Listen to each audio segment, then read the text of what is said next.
Alors bonjour à tous, j'espère que vous allez bien. Petite vidéo totalement à l'arrache pour essayer de remplacer ce que je devais normalement vous présenter en cours pour vous aider à faire l'exercice que je vous ai proposé par mail tout à l'heure. Donc ce que je vous propose en fait, c'est d'essayer de faire cet exercice ici au tableau avec vous, de façon à vous accompagner dans sa résolution, qui est pas nécessairement triviale. Voilà. Donc il s'agissait ici d'un système avec deux échangeurs thermiques. La première chose, donc, c'est que le sujet que je vous ai donné est un sujet qui est sous forme texte uniquement. Donc le conseil que moi je vous donne d'entrée de jeu sur ce type de sujet, même si vous faites ce que vous voulez, hein, évidemment, c'est de convertir ce problème en schéma, de façon à savoir de quoi on parle. Donc ici, on a une chaudière qui va alimenter un échangeur thermique. Cet échangeur va ensuite chauffer un réacteur. Donc là, on a la chaudière, là on a l'échangeur thermique, ici le réacteur. Donc une alimentation en fluide et un retour de fluide à chaque fois. Donc ça c'est le circuit primaire. Ça c'est le circuit secondaire. Voilà. Avec donc une circulation de fluide à chaque fois, ici. Alors dans les informations importantes qui vous sont données dans l'exercice, on vous dit qu'il n'y a pas de perte thermique au niveau des tuyaux. Okay, donc il y aura des échanges thermiques uniquement au niveau des gros dispositifs qui sont représentés sur le schéma. Donc la chaudière, l'échangeur thermique au milieu et le réacteur. Très bien, alors on vous donne ensuite tout un tas d'informations. Donc on vous dit que le réacteur doit être maintenu. Alors moi j'ai évidemment pas les mêmes valeurs numériques que vous, puisque vous avez tous des valeurs numériques différentes. Donc il doit être maintenu à 43 degrés Celsius ici. Le respect de cette contrainte est assuré par un fluide caloporteur. Le problème, c'est que la chaudière est donc trop chaude. Donc moi, si j'ai ici une chaudière qui chauffe le fluide caloporteur à 120 degrés, donc en sortie de chaudière.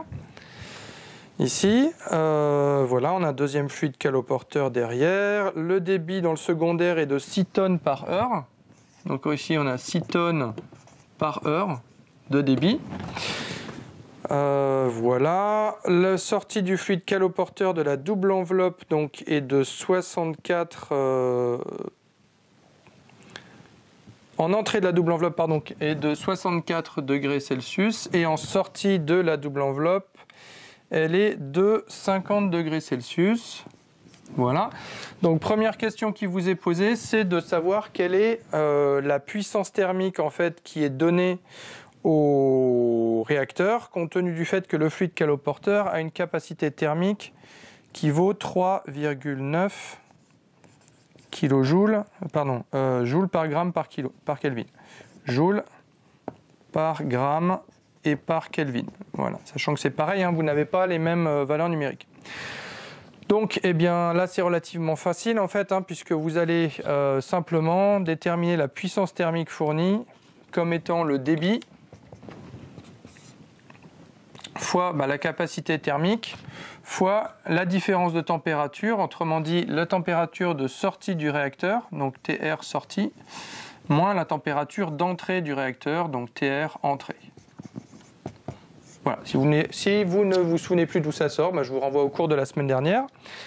Donc là, une fois que vous avez la formule, en fait, c'est fini, il suffit d'appliquer de faire le calcul. Faites juste attention, ici on est en tonnes par heure et ici on est en par gramme, donc il y a une petite conversion d'unité à faire à ce niveau-là. Et au niveau de la puissance, on veut des watts, des kilowatts.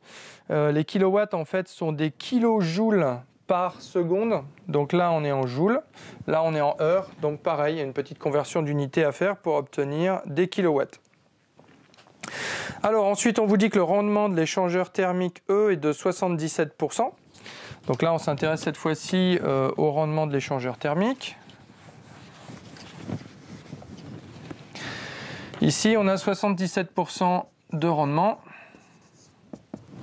Et ce que l'on vous demande, c'est de calculer la puissance thermique qui doit être apportée par le circuit primaire au sein de l'échangeur. Eh bien en fait, c'est simple, c'est que ça représente la fraction de l'énergie fournie par le primaire qui va être effectivement donnée au secondaire. Donc juste avant, on a calculé la puissance thermique qui était délivrée au réacteur. Mais cette puissance thermique, c'est la même que celle qui est capturée au niveau de l'échangeur puisqu'on n'a pas de perte thermique au niveau des tuyaux. Et donc du coup, on sait quelle est la puissance thermique récupérée par le fluide secondaire dans l'échangeur. Et grâce au rendement, on va calculer la puissance thermique qui est donnée par le primaire. Donc la puissance thermique qui est récupérée par le secondaire, ici, c'est égal à la puissance thermique qui est donnée par le primaire fois le rendement. Donc là, il suffit d'inverser et on va se retrouver avec la puissance thermique qui est donnée par le primaire, qui est égale à la puissance thermique donc, qui est récupérée par le secondaire, divisé par le rendement. Voilà, donc c'est nécessairement un chiffre qui est plus grand. Donc là, il y a juste à faire le calcul. Ensuite, on vous demande d'estimer les pertes thermiques. Donc les pertes thermiques, c'est ce qui n'a pas été donné au secondaire. Donc la puissance perdue, c'est ce qui a été donné par le primaire moins ce qui a été restitué au secondaire. Ici. Voilà, donc là on vous propose plusieurs valeurs également. Et c'est bon. Alors, ensuite, on vous dit que cette situation est effectivement atteinte à l'aide d'un contrôleur agissant sur les débits de fluide caloporteur dans le primaire. Et moi j'ai un débit de 15 tonnes par heure du coup.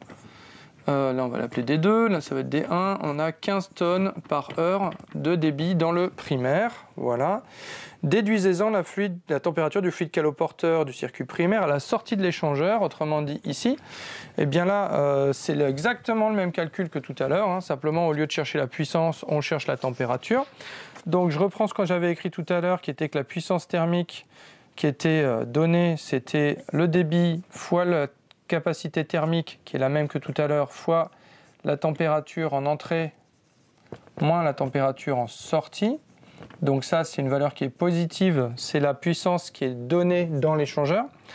Et bien ici, on remplace tout ça et on se retrouve avec, si vous voulez l'expression complète, la température de sortie de l'échangeur pour les circuits primaires, qui est celle qu'on cherche, qui va être égale à la température d'entrée moins W, donc la puissance thermique qui a été donnée dans l'échangeur sur le débit, les 15 tonnes par heure, fois la capacité thermique. Et la puissance thermique qui est donnée dans l'échangeur, mais c'est celle qu'on a calculée juste avant la question précédente. Voilà, rendement énergétique de la chaudière 87%, déduisez-en la puissance thermique qui doit être apportée par le gaz de ville. C'est le même calcul que tout à l'heure qu'on a fait dans l'échangeur. On a un rendement ici de 87%. Ça veut dire que la puissance qui est fournie au primaire, c'est 87% de la puissance qui est fournie par le chauffage au gaz. Donc du coup, la puissance délivrée par le gaz, ici, ce sera égal à la puissance qui est échangée, donc qui est fournie au primaire par la chaudière, sur le rendement. Donc ici, on va mettre rendement C pour la chaudière. Voilà, donc c'est rendement chaudière. Sachant que l'énergie, la puissance thermique fournie ici, c'est la même que celle qui est donnée au primaire ici, c'est la même que celle qui est donnée par le primaire dans l'échangeur, puisqu'on n'a pas de perte sur les tuyaux. Voilà. Donc là, même chose, on a juste à faire le calcul de puissance. Ok, la puissance thermique fournie, perdue au niveau de la chaudière, c'est la même que tout à l'heure. C'est la même formule que tout à l'heure, ça va être égal, donc perte chaudière, c'est la puissance thermique fournie par le gaz moins la puissance thermique qui est fournie au primaire. Voilà, qui est fournie au primaire. Donc vous faites la différence. Voilà. Ensuite, le rendement global. Alors pour le rendement global, il y a deux façons de faire. Soit vous calculez le rapport, donc rendement global, soit vous calculez le rapport de la puissance fournie au réacteur sur la puissance délivrée par le gaz en entrée, première solution. Soit vous savez que quand vous avez des rendements successifs comme ça, pour avoir le rendement global, il suffit de les multiplier. Donc ça sera le rendement de la chaudière multiplié par le rendement de l'échangeur, ici. Voilà. Donc deux façons différentes de calculer le rendement global qui aboutissent strictement au même résultat. Très bien, alors j'en ai profité pour vous mettre quelques questions qui sont plutôt du bilan de matière que du bilan thermique, mais qui font bosser un petit peu quand même sur les échanges thermiques. Donc on vous dit que la combustion du gaz de ville libère 891 kJ par mol. Donc ça c'est ce qu'on appelle une enthalpie de combustion, donc ΔH, que j'ai noté là ΔH. Et on vous demande le débit de gaz nécessaire. Donc vous avez la puissance thermique qui est délivrée par le gaz, on l'a calculé juste avant. Là, on vous dit combien d'énergie est délivrée par la combustion du gaz. Donc simplement pour avoir le débit molaire de gaz, eh bien vous faites la puissance délivrée par le gaz divisé par l'enthalpie du gaz, de combustion du gaz. Alors évidemment, ça, on l'a exprimé juste avant en kilowatts, autrement dit, on est en kilojoules par seconde. Et donc là, vous avez des kilojoules, donc tout va bien, et donc ça va vous donner des mols par seconde, ici. Voilà, pour votre débit. Donc là, vous l'avez en mols par seconde, là, on vous le demande en mols par heure, donc il faut convertir en heure. Très bien, donc ensuite... Ah oui, les normomètres cubes. Donc, une fois que vous avez le nombre de mols, le débit molaire donc de gaz en mol, on vous demande le débit en normomètre cube, sachant qu'on vous donne le fait que dans un normomètre cube, vous avez 44,6 mols. Donc, pour avoir le débit en normomètre cube, il suffit de diviser le débit molaire par le nombre de mols dans un normomètre cube. Autrement dit, vous divisez ce débit que vous avez obtenu juste avant par 44,6. Voilà, enfin, dernier point, donc le gaz de ville est stocké directement sur le site, sous forme liquide, dans une cuve de 17 mètres cubes. Alors ça, c'est ce que j'ai là.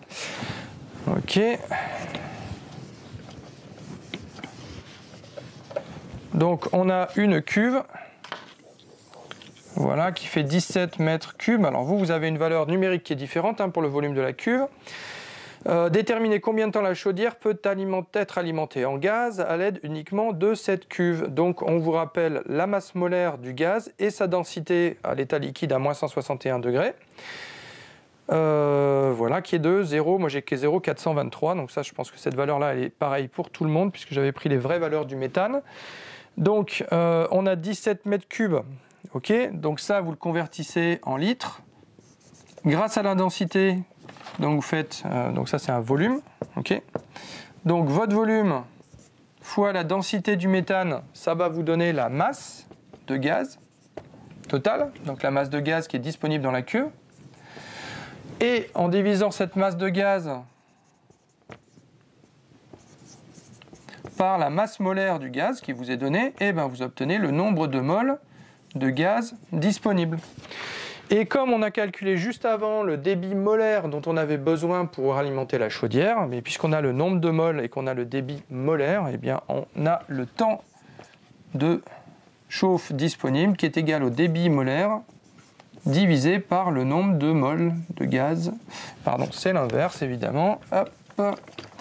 Donc le nombre de mols de gaz divisé par le débit molaire ici. Voilà, et ça vous donne le temps de chauffe, donc immédiatement, donc ça vous le donne normalement en heures puisque vous avez un débit au-dessus qui vous était demandé en heures et le résultat, il vous est demandé de l'exprimer en jours, donc il faut convertir vos jours en heures. Voilà, alors j'espère que cette petite vidéo à l'arrache vous aura quand même aidé à y voir un petit peu plus clair dans l'exercice. Voilà, j'espère que vous l'aurez suffisamment rapidement pour pouvoir l'utiliser avant la fin de l'heure. Je vous en avais pas parlé avant parce que je ne savais pas si j'arriverais à la faire ou pas. Voilà, donc écoutez, bon courage et puis à très bientôt en vrai, j'espère. Allez, ciao!